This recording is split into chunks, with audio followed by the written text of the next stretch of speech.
तो कहानी की शुरुआत होती है आर्कटिक ओशियन को दिखाते हुए, जहां जूलिया और ऑस्कर पानी में सोनार डिवाइस इंस्टॉल कर कुछ एक्सपेरिमेंट कर रहे थे कि तभी ऑस्कर के पास एक इमरजेंसी कॉल आता है, जिसमें उसे तूफान के आने की चेतावनी दी जाती है और जितनी जल्दी हो सके यहाँ से निकलने के लिए कहा जाता है। इधर दूसरी तरफ हम एक रूसी सबमरीन को देखते हैं जो दूर से आने वाली हाई इंटेंसिटी नॉइज को डिटेक्ट कर रही थी कि तभी उन्हें समुद्र का लेवल धीरे धीरे ऊपर की तरफ उठता हुआ दिखाई देता है, जिसे देख टीम काफी हैरान रह जाती है। वहीं जूलिया के स्कैनर्स भी अब गलत रीडिंग बताने लगते हैं और कैंप के आसपास की बर्फ टूटना शुरू हो जाती है। ये देख ऑस्कर जूलिया के पास आकर उसे जल्दी से यहाँ से चलने के लिए कहता है, क्योंकि उनके पास अब ज्यादा टाइम नहीं बचा था। लेकिन जूलिया जाने से पहले अपना एक्सपेरिमेंट पूरा करना चाहती थी। बिगड़ते मौसम को देख वो ऑस्कर की बात मानकर उसकी स्नोमोबाइल पर बैठ जाती है और दोनों यहाँ से निकलने लगते हैं। पर बर्फ का टूटना उनकी सोच से भी ज्यादा तेज था। इधर सबमरीन में अब टीम को पता चलता है कि जो आवाजें उन्हें सुनाई दे रही थी वो असल में समुद्र की लहरों की नहीं बल्कि किसी बायोलॉजिकल चीज की है, यानी समुद्र में कोई जिंदा जीव मौजूद है। इससे पहले कि टीम कुछ और समझ पाती, अचानक एक विशाल क्रीचर उनकी सबमरीन से टकरा जाता है और सारे इमरजेंसी अलार्म बजना शुरू हो जाते हैं। टीम को ऐसा महसूस होता है जैसे उनकी सबमरीन को क्रीचर ने पकड़ लिया है और वो उसे बेहद तेजी के साथ नीचे खींच रहा है। वहीं दूसरी तरफ हम जूलिया और ऑस्कर को देखते हैं जो किसी तरह अपनी जान बचाकर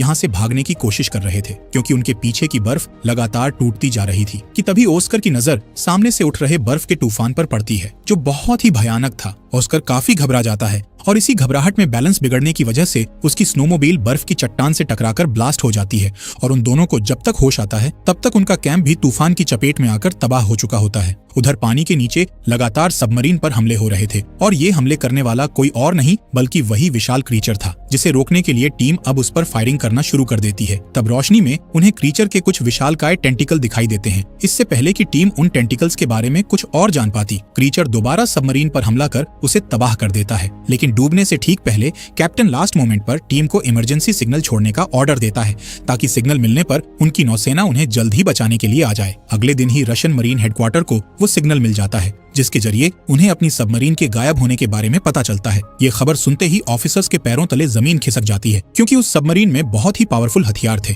इसलिए अब ऑफिसर्स एक रेस्क्यू टीम को इन हथियारों को वापस लाने का ऑर्डर देते हैं और इस टीम का लीडर बनाते हैं विक्टर को, जो असल में गायब हुई सबमरीन के कैप्टन का भाई था। इसलिए जब विक्टर की माँ को पता चलता है कि वो हथियार को वापस लाने के लिए मिशन पर जा रहा है तो वो पहले तो काफी परेशान होती है, लेकिन फिर विक्टर को गुड लक के तौर पर उसके पिता की घड़ी देती है जो अब इस दुनिया में नहीं थे। विक्टर उस घड़ी को लेकर मिशन पर जाने के लिए घर से निकल जाता है, जहां उसकी मुलाकात उसके पिता के पुराने दोस्त एडमिरल ओलाशांस्की से होती है, जो थोड़े गुस्सैल व्यवहार के थे और उन्हें भी हेडक्वार्टर की तरफ से इस मिशन का हिस्सा बनाया गया था। अब विक्टर जैसे ही सबमरीन में एंटर करता है तो यहाँ क्रू के कई मेंबर्स उससे शिकायत करते हुए कहते हैं कि ऐसा भी क्या हो गया जिसके चलते उन्हें छुट्टियां खत्म होने से पहले ही बुला लिया गया। ये सुन विक्टर अभी उन्हें कुछ नहीं बताता। इसके बाद हम जूलिया और ऑस्कर को देखते हैं जो उस बर्फीले तूफान में इधर उधर भटक रहे थे और अब उनकी हिम्मत भी पूरी तरह से टूट चुकी थी, क्योंकि इनके पास ना तो खाने के लिए कुछ सामान था और ना ही रहने के लिए कोई जगह थी। इसके अलावा सैटेलाइट फोन में भी सिग्नल नहीं आ रहे थे, पर जूलिया किसी भी हाल में बस यहाँ से निकलना चाहती थी। इसलिए वो सिग्नल ढूंढते ढूंढते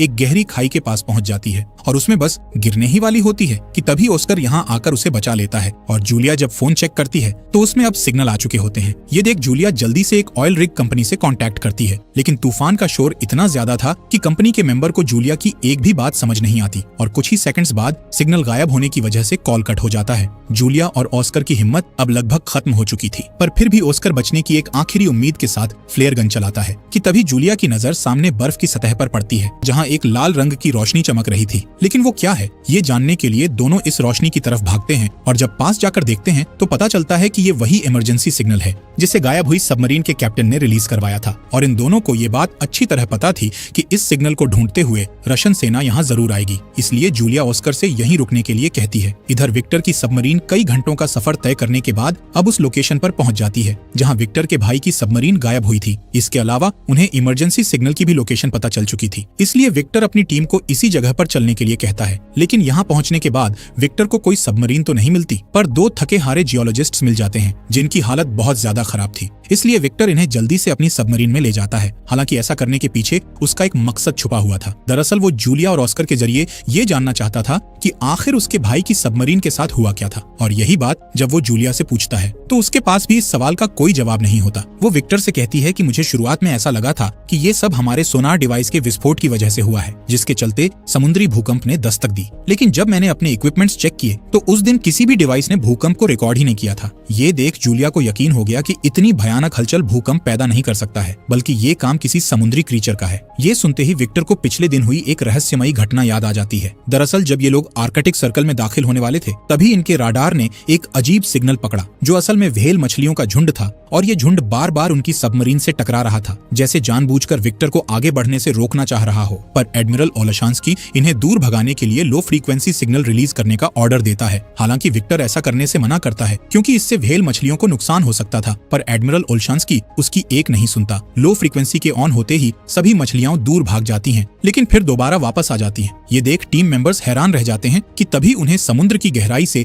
एक और अजीब सिग्नल मिलता है और व्हेल मछलियां भी एक एक कर दूर होना शुरू हो जाती हैं। इधर टीम मेंबर जब इस सिग्नल को चेक करते हैं तो उन्हें एक विशाल क्रीचर नजर आता है, जो एक ही झटके में व्हेल मछली को अपना शिकार बना लेता है और फिर इनकी सबमरीन की तरफ बढ़ने लगता है। इसलिए एडमिरल ओलेशांस्की उस पर हमला करने का ऑर्डर देते हैं, लेकिन विक्टर उन्हें ये कहते हुए रोक देता है कि हम ऐसे किसी पर हमला नहीं कर सकते हैं। इसके बाद वो सबमरीन को पास की ही एक बर्फीली दरार में ले जाने को कहता है, क्योंकि उसे यकीन था कि इतना बड़ा क्रीचर इस तंग दरार में नहीं घुस पाएगा, और होता भी ऐसा ही है। विक्टर की टीम उसकी बात मानकर सबमरीन को समुद्र की गहराई में छुपा देती है, जिसे क्रीचर देख नहीं पाता और थक हारकर यहाँ से चला जाता है। इस तरह विक्टर के एक फैसले ने आज सबकी जान बचा ली थी। वहीं विक्टर ने जब जूलिया की कहानी सुनी तो वो समझ गया कि यही वो क्रीचर है जिसने बर्फ को तोड़कर उनकी पहली सबमरीन को तबाह किया था। अब जूलिया, जो कि एक स्वीडिश नागरिक है, वो बचपन से ही समुद्री राक्षसों पर विश्वास करती आई थी, इसलिए वो अब इस भयानक खेल में शामिल नहीं होना चाहती थी। वो विक्टर से गुजारिश करते हुए कहती है कि तुम मुझे और ऑस्कर को उसी ऑयल रिग कंपनी में छोड़ आओ जहाँ मैंने कॉन्टैक्ट किया था, क्योंकि मुझे ऐसा लगता है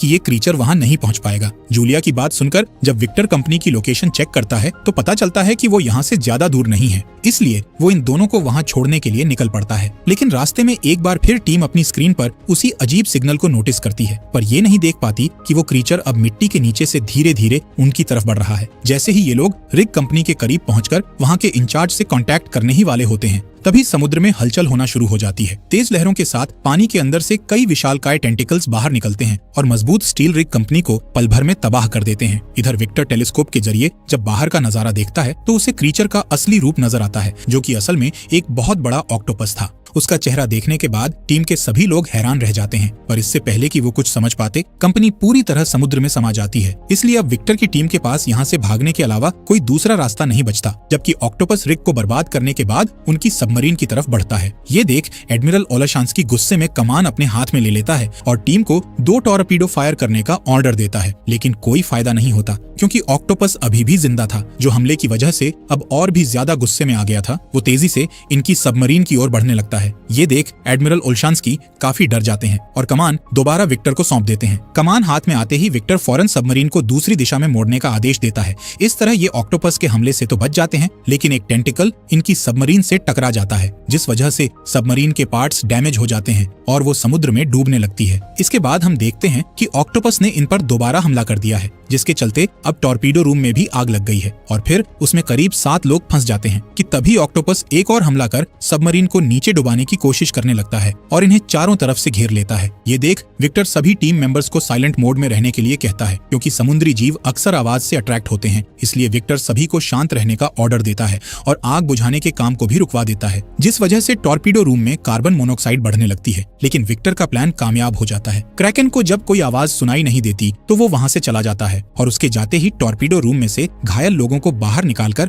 उनका इलाज शुरू किया जाता है, जिसमें ऑस्कर और जूलिया भी विक्टर की हेल्प करते हैं और क्रू का भरोसा जीत लेते हैं। बाद में जूलिया विक्टर को क्रैकन के बारे में बताते हुए कहती है कि कहानियों के अनुसार क्रैकन सालों तक सोते हैं, पर जूलिया के धमाकों ने शायद उसे गहरी नींद से जगा दिया है, इसलिए वो अब इन लोगों से बदला लेना चाहता है। अगर हमें जिंदा रहना है तो सोनार को बंद करना होगा। इसके आगे वो ये भी बताती है कि ऑक्टोपस शिकार करने के बाद उसे गुफा में खींच कर ले जाते हैं, जिसका मतलब ये था कि विक्टर के भाई की सबमरीन भी जूलिया के पुराने कैंप के पास ही होनी चाहिए। अभी ये लोग बात कर ही रहे थे कि तभी एक ऑफिसर को साइलेंट मोड के दौरान की गई एक रिकॉर्डिंग से एक अजीब सिग्नल की आवाज आती है जो जूलिया के कैंप की लोकेशन से ही आ रही थी। विक्टर अब अपने क्रू को समझाता है और अपने भाई और बाकी लोगों को बचाने के लिए उस खतरनाक जगह पर जाने का फैसला करता है, जबकि कुछ क्रू मेंबर्स उसकी बात से सहमत नहीं होते क्योंकि उनका कहना था कि उनके हथियार उस भयानक ऑक्टोपस का सामना नहीं कर सकते हैं, इसलिए उन्हें जितना जल्दी हो सके यहाँ से चले जाना चाहिए। लेकिन विक्टर कैप्टन होने के नाते अपनी जिम्मेदारी निभाना चाहता था, इसलिए क्रू मेंबर्स के राजी ना होने के बाद भी वो सबमरीन को ढूंढने के लिए निकल जाता है, जिसके बाद क्रू मेंबर्स को भी ना चाहते हुए उसका साथ देना पड़ता है। अब ये लोग एक बेहद ही खतरनाक खाई के पास पहुंचते हैं, जिसके अंदर उतरने के लिए विक्टर एक मिनी सबमरीन का इस्तेमाल करता है और अपने साथ 2 ऑफिसर्स को भी ले जाता है, जहां नीचे खाई में उन्हें सैकड़ों डूबे हुए जहाज मिलते हैं। यानी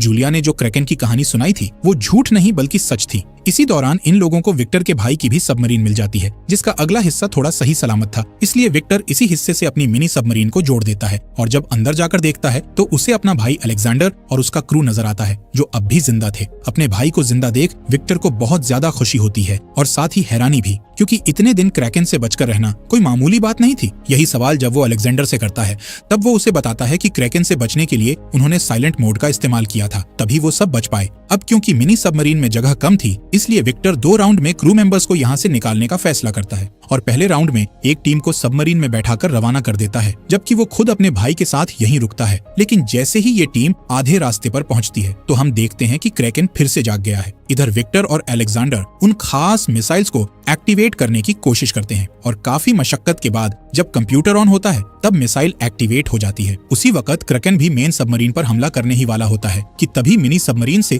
एक ट्रैकर गलती से स्टार्ट हो जाता है, जिसकी आवाज से अट्रैक्ट होकर क्रैकन उसकी तरफ चल देता है। इधर एडमिरल ओल्शांस्की मौके का फायदा उठाकर मेन सबमरीन को अब समुद्र के ऊपर ले जाने का ऑर्डर देता है, जबकि विक्टर और अलेक्जेंडर मिसाइल में कोड डालकर उन्हें ऑन कर देते हैं। लेकिन तब तक क्रैकन उनके करीब पहुंच चुका था। अब उसके टेंटिकल्स विक्टर की सबमरीन को जकड़ने लगते हैं। ये देख मरने से पहले दोनों भाई रेडियो के जरिए एक दूसरे से बात करते हैं और अपनी गलतियों के लिए माफी मांगते हैं, लेकिन ये अब भी हिम्मत नहीं हारते और क्रैकन के सबमरीन को तबाह करने से पहले ही एक साथ स्विच दबाकर एक जोरदार ब्लास्ट करते हैं, जिस वजह से क्रैकन आग में झुलसने लगता है और एक रोशनी की किरण आर्कटिक की बर्फ को चीरते हुए आसमान में जाती हुई दिखाई देती है। अब सबमरीन पूरी तरह से डूबने लगती है और उसमें पानी भरना शुरू हो जाता है। ये देख दोनों भाई मिनी सबमरीन की तरफ भागते हैं, लेकिन एक तेज लहर उन्हें अलग कर देती है। विक्टर अलेक्जेंडर का हाथ पकड़कर उसे बचाने की कोशिश करता है और जैसे तैसे उसे लेकर मिनी सबमरीन के अंदर आ जाता है। लेकिन दिक्कत ये थी कि अब मिनी सबमरीन डूब रही जहाज से अलग नहीं हो पा रही थी, जबकि मिसाइल कुछ ही सेकंड में ब्लास्ट होने वाली थी। इस मुश्किल सिचुएशन में अचानक विक्टर को